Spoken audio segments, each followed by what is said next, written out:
Shalom, selamat hari Minggu. Hari ini tanggal 9 November 2025. Pagi hari ini kita akan mendengarkan firman Tuhan, tapi sebelumnya mari kita berdoa. Tuhan Yesus, tolong kami Bapa mau mendengarkan kebenaran firman-Mu. Mari kami undang Roh-Mu yang kudus senantiasa mengurapi kami semua, sehingga kami dapat menerima hanya kebenaran firman-Mu untuk membuat kehidupan kami semakin sesuai dengan kehendak Bapa di surga. Mari Roh Kudus berkarya di hidup kami semua, hamba-Mu yang menyampaikan maupun semua anak-anak-Mu, umat-Mu yang mendengarkannya, diberkati oleh kebenaran firman Tuhan. Dalam nama Tuhan Yesus Kristus, kami menyerahkan seluruh hidup kami dalam tangan Tuhan. Haleluya, amin. Nah, pagi hari ini kita akan belajar mengenai siapa sih nenek moyang umat manusia pasca air bah. Ada pepatah mengatakan, tidak kenal maka tidak sayang. Nah, boleh jadi salah satu penyebab pertikaian di antara umat manusia sekarang ini, antara bangsa-bangsa, antara etnis, golongan, dan lain sebagainya, mungkin karena kita tidak saling tahu satu dengan yang lain. Siapa sih kita ini? Kita berasal dari siapa sih? Nah, begitu. Nah, untuk hal ini kita akan membaca firman Tuhan sebagai rujukan iman umat yang percaya kepada Tuhan Yesus Kristus. Karena di Alkitab ditulis dengan sangat terperinci dan jelas siapa nenek moyang umat manusia sebelum dan pasca air bah. Sebelum air bah, kita tahu dikatakan atau ditulis di Kejadian bahwa nenek moyang manusia pertama adalah Bapak Adam dan Ibu Hawa. Dari mereka lahirlah yang bernama Kain, Habel, dan Set. Dari putra beliau yang bernama Kain dan Set, maka umat manusia berkembang semakin banyak di muka bumi ini. Nah, dikatakan seiring bertambahnya umat manusia di muka bumi ini, ternyata bukan hal-hal yang baik saja yang timbul. Bahkan Alkitab mencatat dengan jelas di Kejadian 6, seiring bertambahnya umat manusia, maka kejahatan umat manusia pun semakin banyak. Sampai titik di mana Tuhan pernah menyesal dan berencana dan bahkan melaksanakan untuk memusnahkan umat manusia yang telah diciptakannya itu. Kita bisa baca di Kejadian 6 mulai ayat 5. Beginilah firman Tuhan. Ketika dilihat Tuhan bahwa kejahatan manusia besar di bumi dan bahwa segala kecenderungan hatinya selalu membuahkan kejahatan semata-mata, maka menyesallah Tuhan bahwa Ia telah menjadikan manusia di bumi dan hal itu memilukan hatinya. Berfirmanlah Tuhan, Aku akan menghapuskan manusia yang telah kuciptakan itu dari muka bumi, baik manusia maupun hewan dan binatang-binatang melata dan burung-burung di udara, sebab aku menyesal bahwa aku telah menjadikan mereka. Tetapi Nuh mendapat kasih karunia di mata Tuhan. Nah, di sini dijelaskan oleh firman Tuhan, ketika umat manusia sudah sangat bertambah banyak, maka kejahatan itu pun semakin bertambah-tambah dan memilukan hati Tuhan. Hanya Nuh yang didapati oleh Tuhan yang benar di mata Tuhan. Itu sebabnya Nuh mendapatkan kasih karunia di mata Tuhan. Siapa sih itu Nuh? Nuh adalah keturunan Bapak Adam dari jalur Bapak Set. Kan ada 3 tadi putranya Bapak Adam, yaitu Kain, Habel, dan Set. Kain ini dikatakan oleh firman Tuhan, dia hatinya itu tidak baik ya, sehingga dia membunuh adiknya yang bernama Habel. Dan kemudian setelah itu lahirlah Set. Nah, Set ini yang menurunkan yang bernama Nabi Nuh atau Bapak Nuh. Di Alkitab kita percayai beliau adalah nabinya Tuhan, atau sering juga kita sebut Bapak Nuh.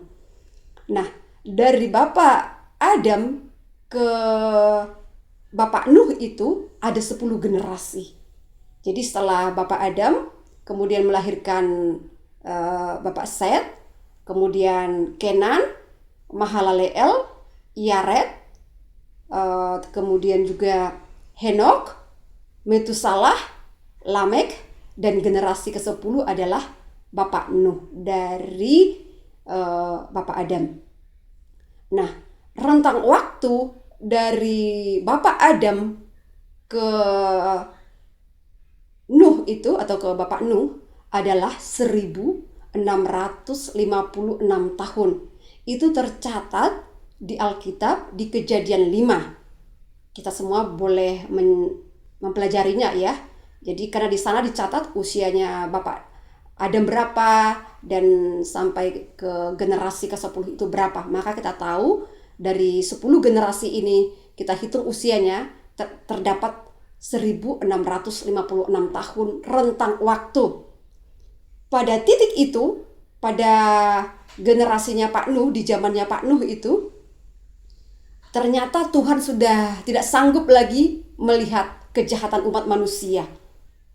Seperti tadi yang kita sudah baca tadi itu, dikatakan bahwa kecenderungan hati manusia itu hanyalah berbuat jahat semata. Itulah sebabnya Tuhan mau mengakhiri semua umat manusia yang ada di muka bumi, kecuali Bapak Nuh. Kenapa Bapak Nuh mendapatkan kasih karunia di mata Tuhan? Karena Bapak Nuh adalah orang yang benar di mata Tuhan. Kita baca, lanjutkan ayat 9, riwayat Nuh. Inilah riwayat Nuh. Nuh adalah seorang yang benar dan tidak bercela di antara orang-orang sezamannya, dan Nuh itu hidup bergaul dengan Allah. Nuh memperanakkan 3 orang laki-laki, Shem, Ham, dan Yafet. Adapun bumi itu telah rusak di hadapan Allah dan penuh dengan kekerasan. Allah menilik bumi itu dan sungguhlah rusak benar, sebab semua manusia menjalankan hidup yang rusak di bumi. Berfirmanlah Allah kepada Nuh, Aku telah memutuskan untuk mengakhiri hidup segala makhluk, sebab bumi telah penuh dengan kekerasan oleh mereka. Jadi aku akan memusnahkan mereka bersama-sama dengan bumi. Buatlah bagimu sebuah bahtera dari kayu gofir. Bahtera itu harus kau buat berpetak-petak dan harus kau tutup dengan pakal dari luar dan dari dalam. Beginilah engkau harus membuat bahtera itu. 300 hasta panjangnya, 50 hasta lebarnya, dan 30 hasta tingginya. Buatlah atap pada bahtera itu, dan selesaikanlah bahtera itu sampai sehasta dari atas, dan pasanglah pintunya pada lambungnya. Buatlah bahtera itu bertingkat bawah, tengah, dan atas. Jadi ada 3 tingkat ya bahteranya Bapak Nuh itu.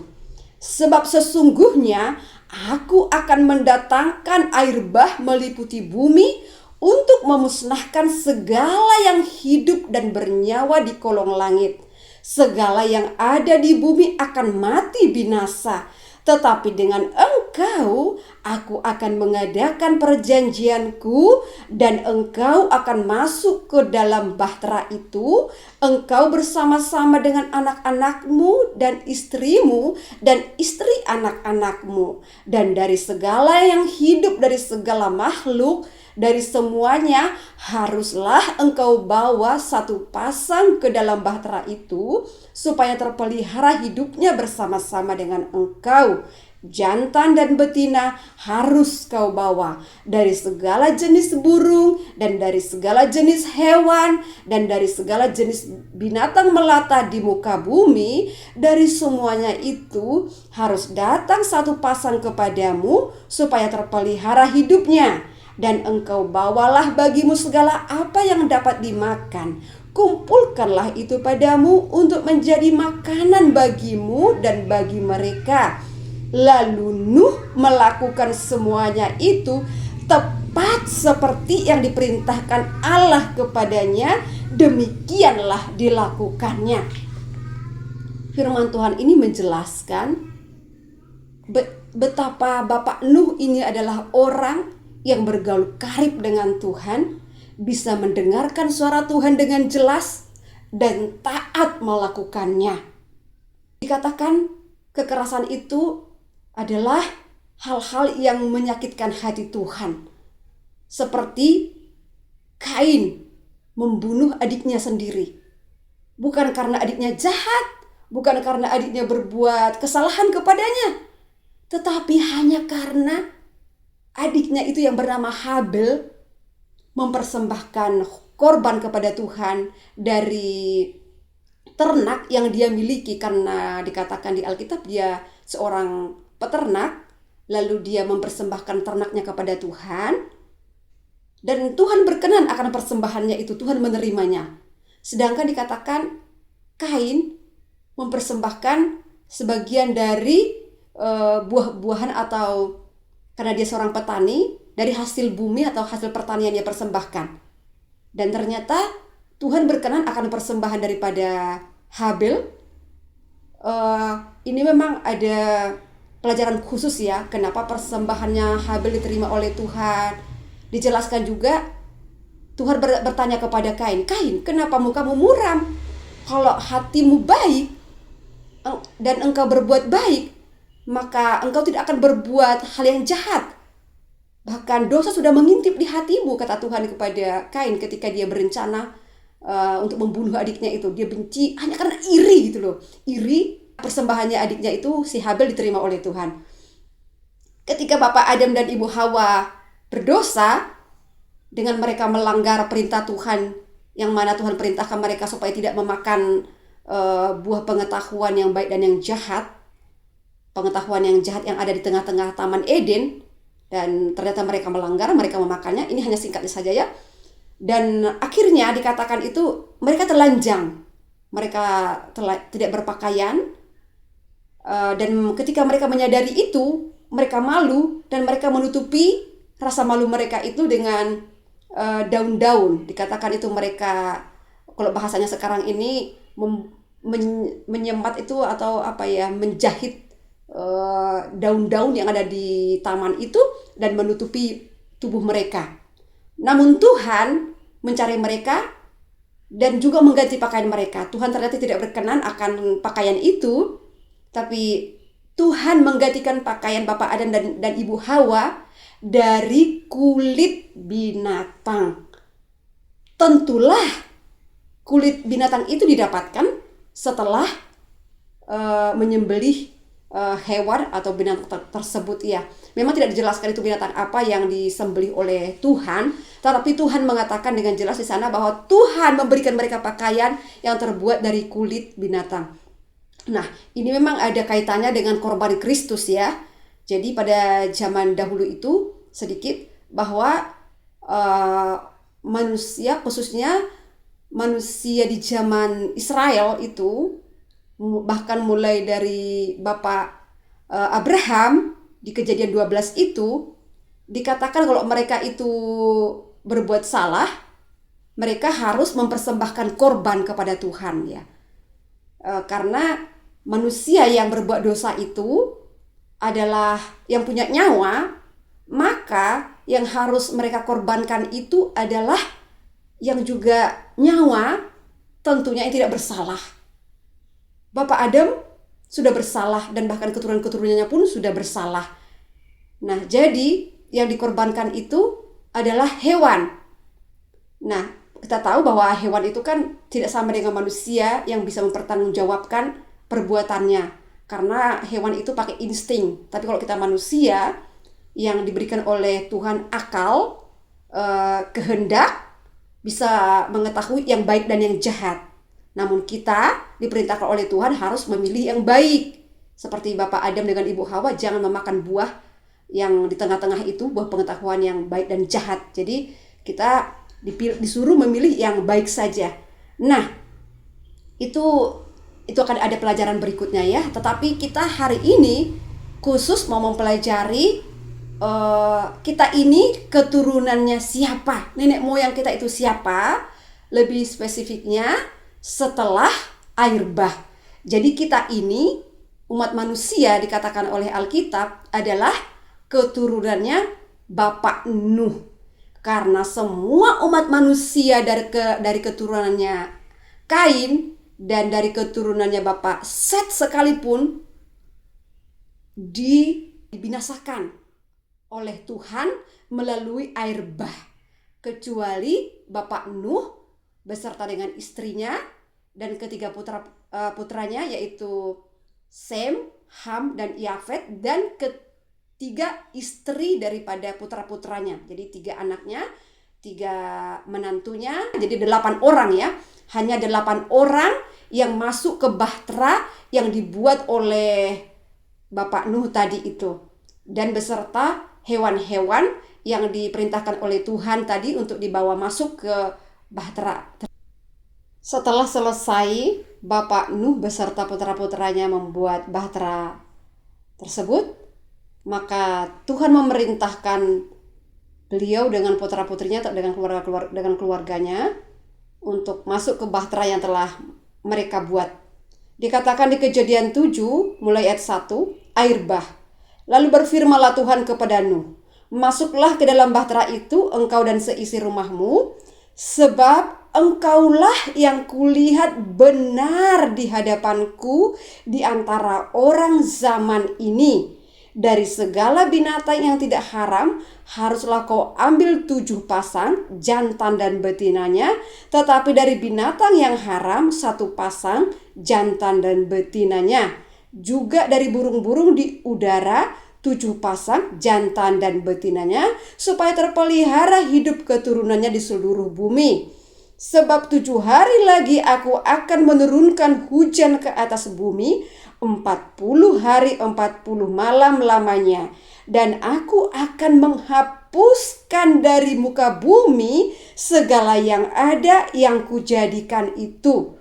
Lalu Nuh melakukan segala yang diperintahkan Tuhan kepadanya. Nuh berumur 600 tahun ketika air bah datang meliputi bumi. Masuklah Nuh ke dalam bahtera itu bersama-sama dengan anak-anaknya dan istrinya dan istri anak-anaknya, karena air bah itu dari binatang yang tidak haram dan yang haram, dari burung-burung dan dari segala yang merayap di muka bumi, datanglah sepasang mendapatkan Nuh ke dalam bahtera itu, jantan dan betina, seperti yang diperintahkan Allah kepada Nuh. Setelah 7 hari, datanglah air bah meliputi bumi. Pada waktu umur Nuh 600 tahun, pada bulan yang kedua, pada hari yang ke-17 bulan itu, pada hari itulah terbelah segala mata air samudra raya yang dahsyat, dan terbukalah tingkap-tingkap di langit, dan turunlah hujan lebat meliputi bumi 40 hari 40 malam lamanya. Pada hari itu juga masuklah Nuh serta Sem, Ham, dan Yafet, anak-anak Nuh dan istri Nuh, dan ketiga istri anak-anaknya bersama-sama dengan dia ke dalam bahtera itu. Setelah Tuhan sudah menurunkan air hujan atau air bah ke bumi, Tuhan tetap mengingat Nuh. Jadi Tuhan tidak membiarkan mereka hanya hidup di bahtera itu seumur hidup mereka.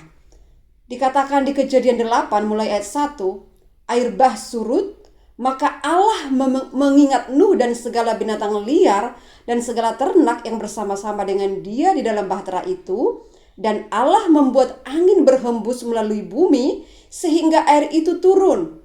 Ditutuplah mata-mata air samudra raya serta tingkap-tingkap di langit, dan berhentilah hujan lebat dari langit, dan makin surutlah air itu dari muka bumi.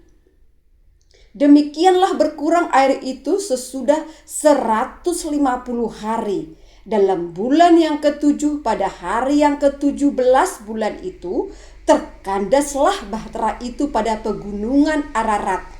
Nah, untuk mempersingkat waktu, kita langsung ayat 19 aja ya. Dan air itu sangat hebatnya bertambah-tambah meliputi bumi, dan ditutupinya lah segala gunung tinggi di seluruh kolong langit, sampai 15 hasta di atasnya bertambah-tambah air itu, sehingga gunung-gunung ditutupinya. Lalu mati binasalah segala yang hidup yang bergerak di bumi, burung-burung, ternak dan binatang liar, dan segala binatang merayap yang berkeriapan di bumi, serta semua manusia. Matilah segala yang ada nafas hidup dalam hidungnya, segala yang ada di darat.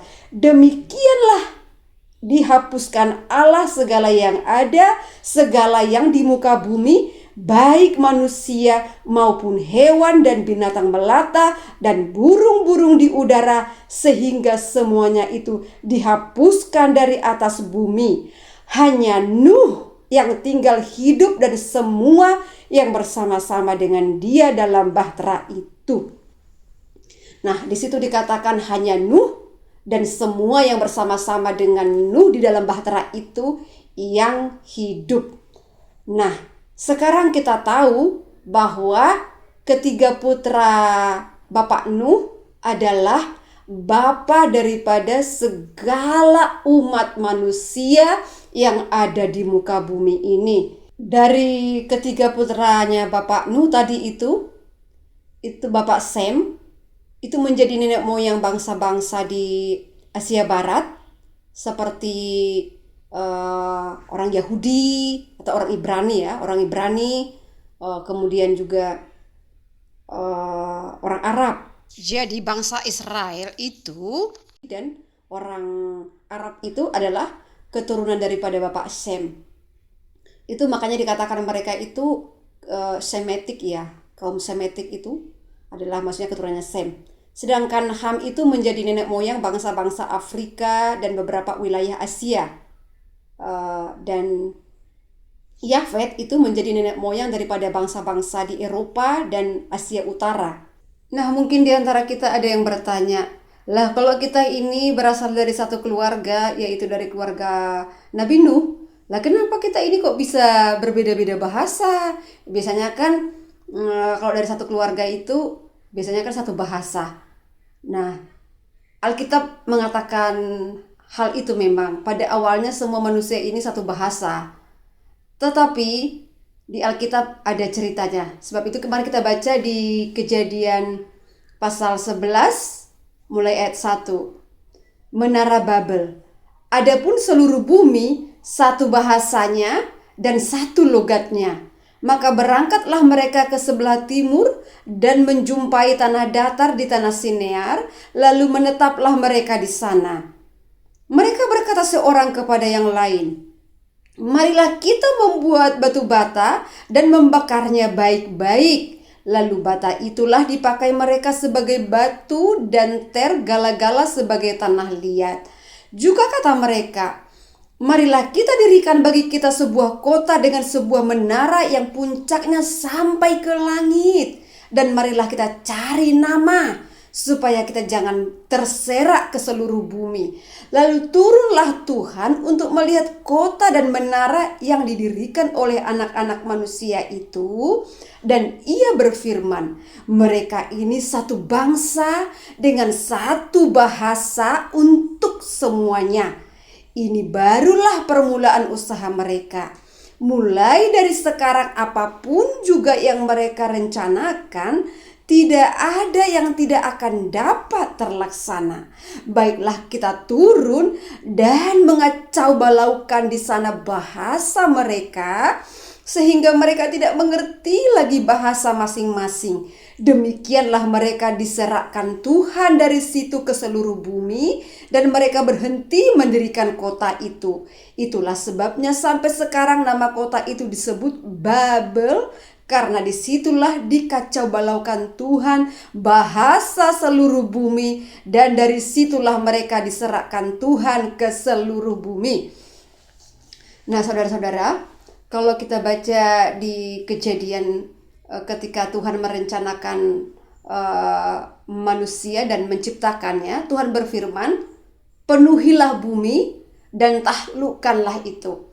Nah, dari semula Tuhan merencanakan manusia itu untuk memenuhi bumi dan menaklukkannya dan berkuasa di atas seluruh bumi. Keturunan Nabi Nuh saja yang masih baru diselamatkan oleh Tuhan dari air bah, masih juga mau menentang Tuhan gitu.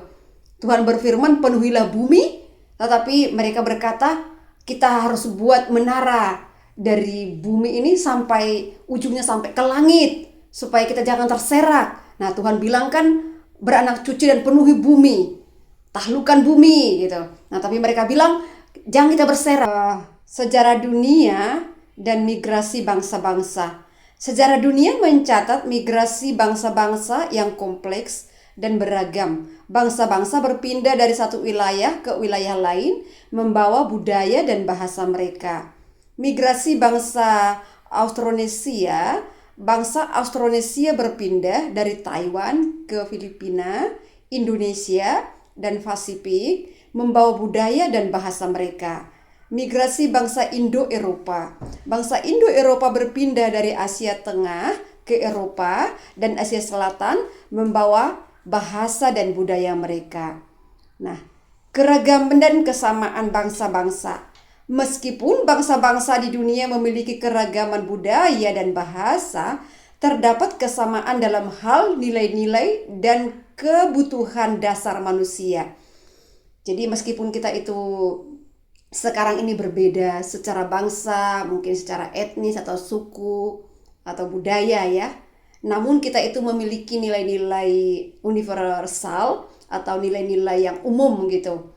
Bangsa-bangsa di dunia memiliki nilai-nilai universal seperti keluarga, komunitas, dan kepercayaan.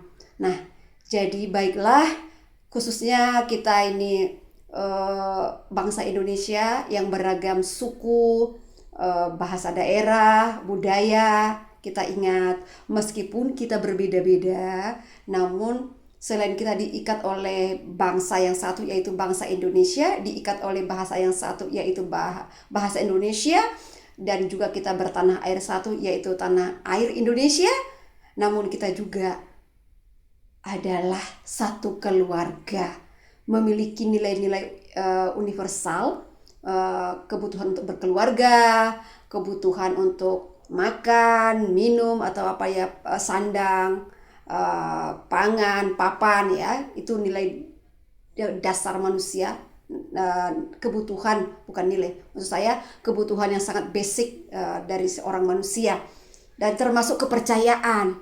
Jadi meskipun kita itu beda kepercayaan, janganlah perbedaan kepercayaan itu, janganlah perbedaan iman itu membuat kita saling bertikai. Ya bolehlah kita saling berdiskusi bagi yang mau ya, saling belajar bagi yang mau, tapi jangan ada unsur pemaksaan, apalagi sampai menghalalkan kekerasan. Ingat tadi kenapa Tuhan memusnahkan atau menghapuskan manusia yang melakukan kekerasan?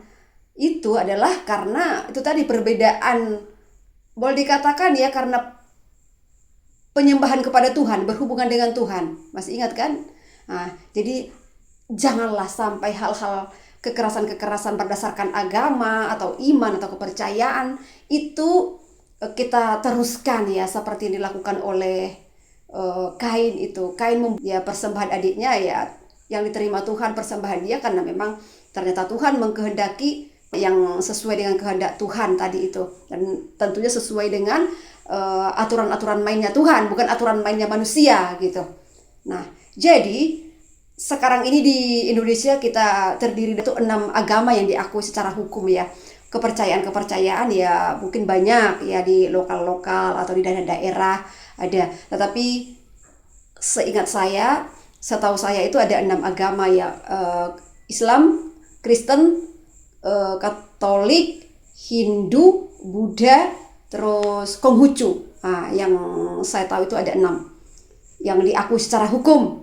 Ya mungkin ada kemiripan atau mungkin ada persamaan atau ada perbedaan. Hendaklah itu jangan menjadi alasan bagi kita untuk saling bertikai. Jangan kita teruskan perbuatan daripada si Kain yang Tuhan benar-benar cela, yang Tuhan benar-benar tegur. Bahkan dari keturunannya Kain satu pun tidak ada yang selamat ketika air bah, satu pun tidak. Padahal dia adalah anak pertama daripada Nabi Adam. Hanya dari keturunannya Set yang putra ketiga daripada Nabi Adam yang selamat. Itu pun hanya Nuh dan istrinya dan ketiga anaknya dan ketiga anak mantunya. Jadi ternyata kekerasan itu, pertikaian itu hanyalah membawa kesedihan, membawa pilu, membawa sakit ya kepada Tuhan. Dan karena itulah Tuhan menghukum bumi ini. Dan oleh karena itulah Tuhan menghukum manusia. Nah, marilah kita, saudara-saudaraku, sebangsa dan setanah air, di dalam perbedaan kita sebagai suku atau bahasa atau budaya, kita tetap satu sebagai satu bangsa, dan lebih daripada itu kita juga satu keluarga, yaitu keluarga Nabi Nuh. Ya, sampai di sini kita akan mendengarkan pelajaran-pelajaran firman Tuhan yang akan datang. Terima kasih untuk semua yang mau mendengarkan firman Tuhan yang ada. Saya ucapkan selamat malam, selamat beribadah kepada Tuhan. Tuhan memberkati.